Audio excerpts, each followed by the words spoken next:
O Repórter Setorial exibe agora uma entrevista especial com um advogado e especialista em direito da família, Julielton Modesto. Em conversa com José Carlos Cataldi, ele explica quais são as garantias da guarda compartilhada.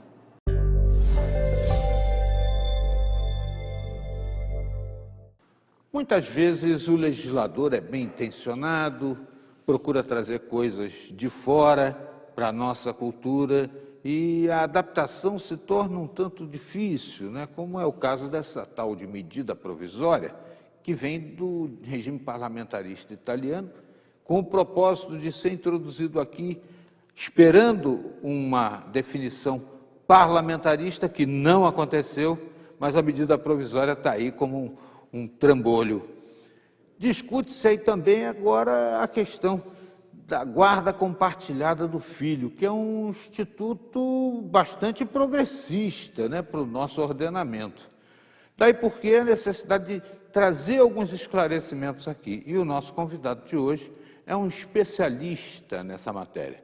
Nós vamos conversar com o doutor Julielton Modesto, que está conosco aqui no estúdio, e é uma satisfação recebê-lo, doutor, para estar conosco aqui falando sobre um assunto tão sensível, né, que envolve criança, envolve marido e mulher, avô e avó. É uma questão bastante delicada.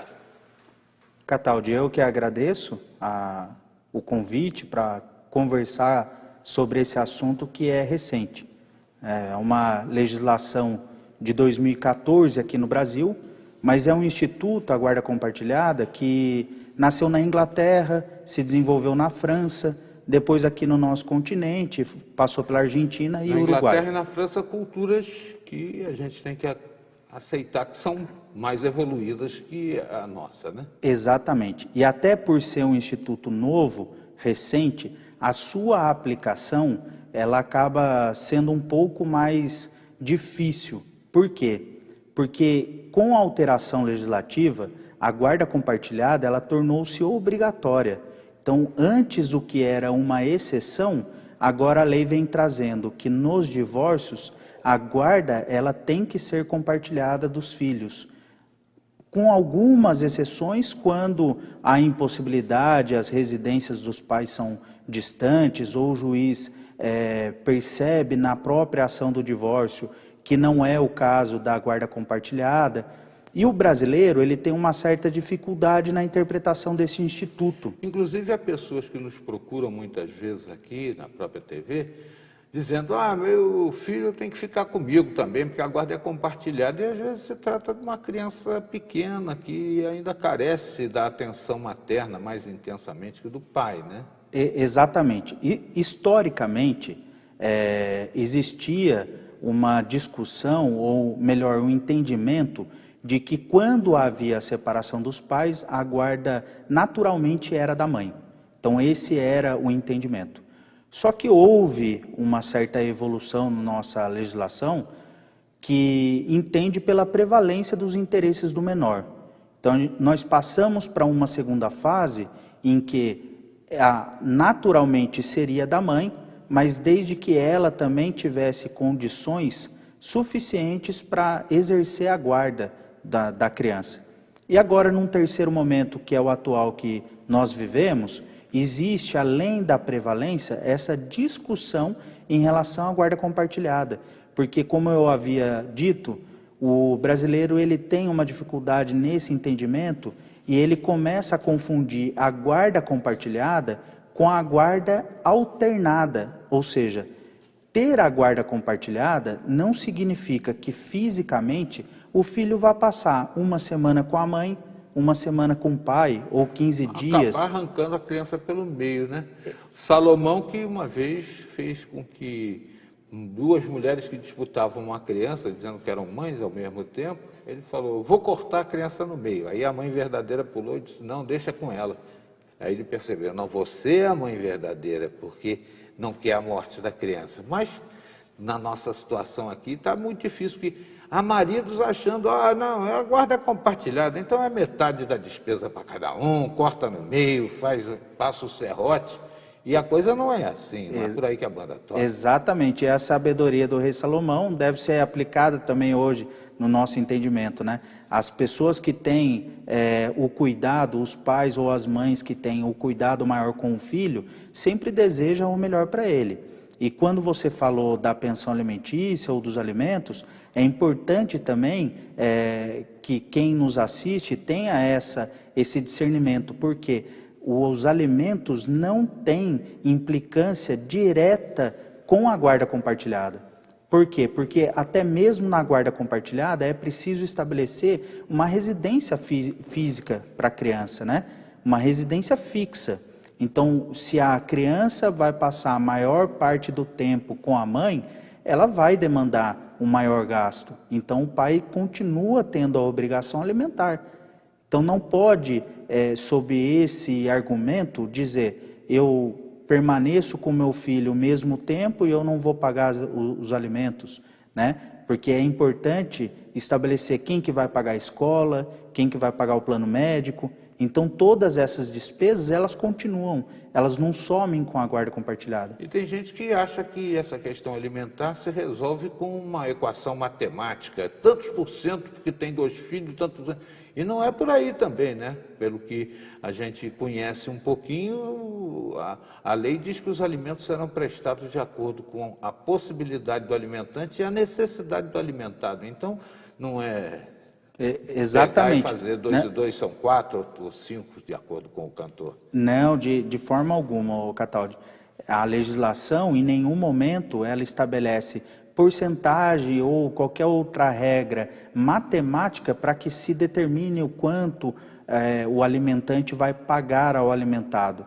Né? É sempre atendendo, o juiz sempre vai fixar de acordo exatamente com esse binômio que você explicou, que é a possibilidade de quem paga e a necessidade de quem recebe. Doutor Julielto, uma questão bastante sensível também, né?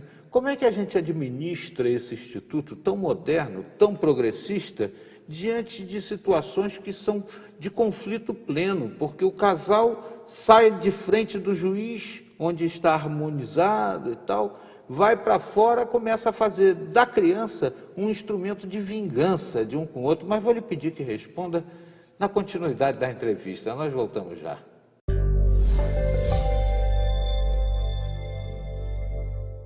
Pelo menos 1/3 dos adolescentes no Brasil com mais de 16 anos nunca foi ao oftalmologista. Segundo a Agência Nacional de Saúde, esse é um dado preocupante que demonstra o descuido com a saúde dos olhos. Na reportagem de Flávia Souza e Meire Tomasi, veja como se prevenir do glaucoma.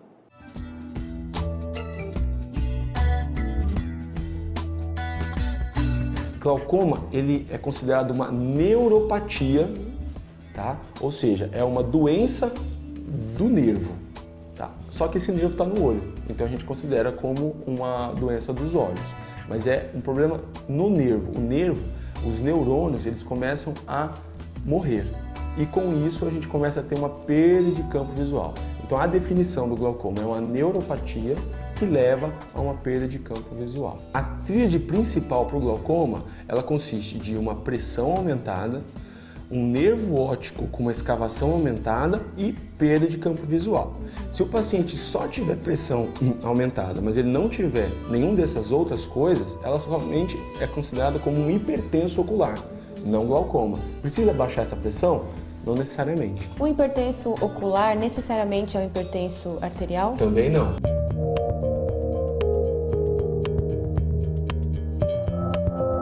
Há quem não consiga nem mesmo imaginar como seria viver com os 582 mil brasileiros que não conseguem enxergar. Pela importância que damos ao sentido da visão, o que se deduz é que os olhos recebem o devido cuidado. Mas segundo uma pesquisa do IBOP encomendada pela Sociedade Brasileira do Glaucoma, 1/3 dos brasileiros com mais de 16 anos nunca foi a oftalmologista. Mas existe uma idade mais propícia à doença. Eu diria que acima dos 40 anos. É importante essa medida da pressão? Sempre. 35 anos, 30 anos, 20 anos, mas acima dos 40 anos é mais tendencioso a você ter glaucoma, então a gente tem que ficar mais alerta. Outros fatores, como de onde a pessoa é, os argentinos, os asiáticos têm mais Eles têm tendência mais por quê? a ter, por conta da constituição do globo ocular, no caso dos asiáticos, e no caso dos argentinos, mas por conta de como o glaucoma é uma doença genética, provavelmente a linhagem das pessoas típicas da Argentina tem uma tendência maior a ter o glaucoma. Ele pode ser hereditário, então? Ele, na maioria das vezes, é, tá? Então, se você tem um pai, uma mãe que tenha glaucoma, você tem que ficar mais preocupado. Se você não tem ninguém na família com glaucoma, você também pode vir a ter. Mas quando você tem essa história familiar, há uma grande chance de você também ter. Então, a gente tem que ficar mais atento.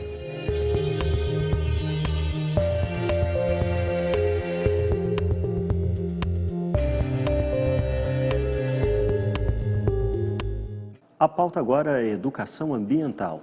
De que maneira o conhecimento e a informação podem contribuir para uma sociedade mais sustentável? O comentário é do especialista em meio ambiente, Alex Carneiro.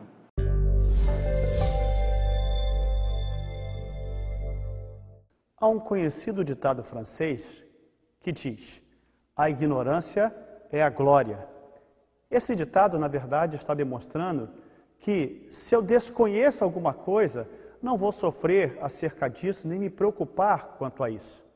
E aí vejam, aqui a palavra ignorância não tem o sinônimo de estupidez, mas de falta de conhecimento.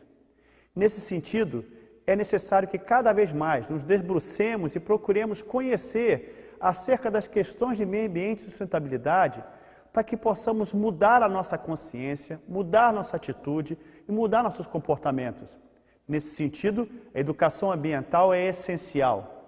E falo educação ambiental não apenas formal, nas escolas, nos bancos acadêmicos, mas também educação ambiental que nós desenvolvemos dentro da nossa casa, no nosso escritório, no chão da fábrica, porque será isso que fará com que tenhamos cada vez mais conhecimento de todos os impactos e reflexos que as nossas ações não sustentáveis podem gerar. Logo, que nós possamos, sim, buscar o conhecimento e não olhar para esse conhecimento na sociedade como um sofrimento, mas sim como uma contribuição para podermos cuidar daquilo que nos serve hoje e que vai servir às gerações futuras. O conhecimento, o saber, também é poder, diz o ditado. O repórter setorial faz um breve intervalo e veja a seguir. Vídeos publicados na internet mostram cenas de violência dentro das escolas. Qual deve ser a atitude dos profissionais de ensino? Saiba daqui a pouco.